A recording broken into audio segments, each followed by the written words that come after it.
সবাইকে স্বাগত ফিজার গ্রামীণ রান্নাঘরে। আজকে আমি বানাবো ঝিঙের চচ্চড়ি, আর এটা দারুণ একটা রেসিপি। তো এই ঝিঙের চচ্চড়ি বানানোর জন্য আমি নিয়ে নিচ্ছি বড় বড় দেখে 4টা ঝিঙে। ঝিঙে চোচা ছিঁড়ে আমি কেটে কুটে নিব এগুলো। আজকে আমি এটা টমেটো দিয়ে রান্না করব, যার ফলে একটা টকটক ভাব আসবে, খুব ভালো লাগবে খেতে।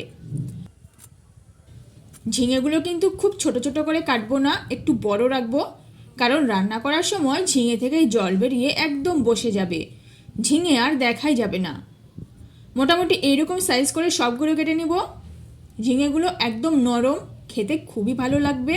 এটা কিন্তু ভাত, মুড়ি, রুটি সব কিছুর সাথেই দারুণ লাগে। এই ঝিঙে চচ্চড়ি আমাদের বাড়িতে কিন্তু সবাই খুবই পছন্দ করে, বিশেষ করে আমি।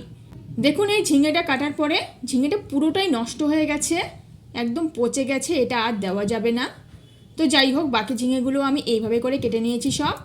এবারে কেটে দেব পেঁয়াজ। পেঁয়াজের চোচা ছিলে মাছে কেটে নিব। আমি এখানে বড় সাইজের 2টা পেঁয়াজ নিয়েছি। গ্রেটারে পেঁয়াজের রস বের করে নিব, আপনারা শিলেও বেটে নিতে পারেন।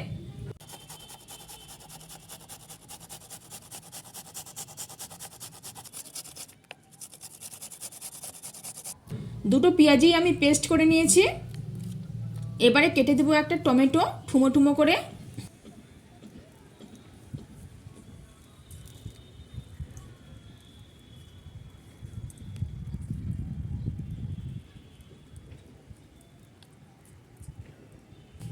দিয়ে দিলাম কাঁচা লঙ্কা কেটে, জিরা রসুন বাটা, পেঁয়াজ বাটা, লঙ্কা গুঁড়ো, হলুদ গুঁড়ো, নুন,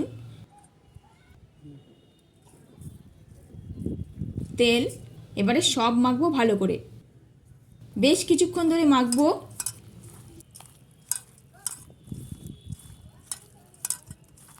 হয়ে গেছে আমাদের মাখা। এটা রেখে এখন নিয়েছি উনুন ধরিয়ে, আর কড়াইও বসিয়ে দিয়েছি, আর দেখুন পুরোটাই ঢেলে দিলাম। এবারে ঢাকা দিয়ে দিব।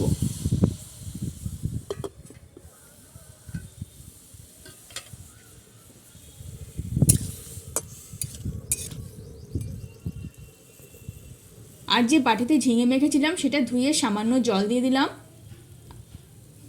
আবার দিলাম ঢাকা।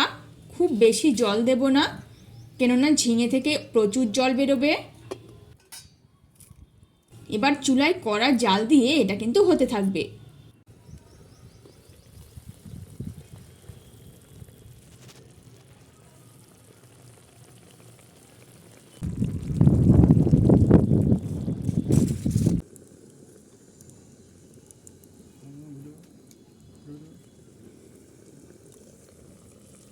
কালারটা খুবই সুন্দর, আর টমেটোগুলো প্রায় সিদ্ধ হয়ে গেছে। এবারে কিন্তু জাল কমিয়ে দিব।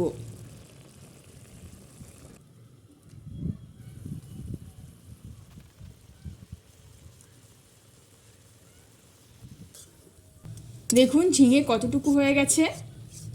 হালকা আঁচেই এটা হবে, ঝিঙে আর একটু হবে। এদিকে চচ্চড়িতে কোনো জল নেই, শুকিয়ে গেছে, তাই দিয়ে দিলাম একটু জল।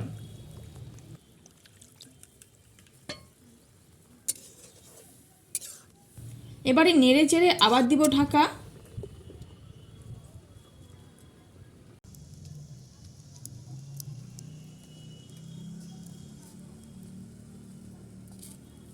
কিছুক্ষণ হবার পরে চচ্চড়ি একদম হয়ে গেছে। এবারে এটা নামিয়ে নিব।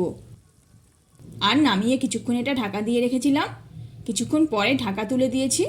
দেখুন এবারে এটা একটা প্লেটে তুলে নিব। তো এই ছিল বন্ধুরা আজকের এই রেসিপি। তো এই রেসিপি আপনাদের কেমন লাগলো তার কমেন্টে জানান। আর ভিডিওটি ভালো লেগে থাকলে একটি লাইক করুন, চ্যানেলটির সাথে অবশ্যই সাবস্ক্রাইব করে আমাদের পাশে থাকুন।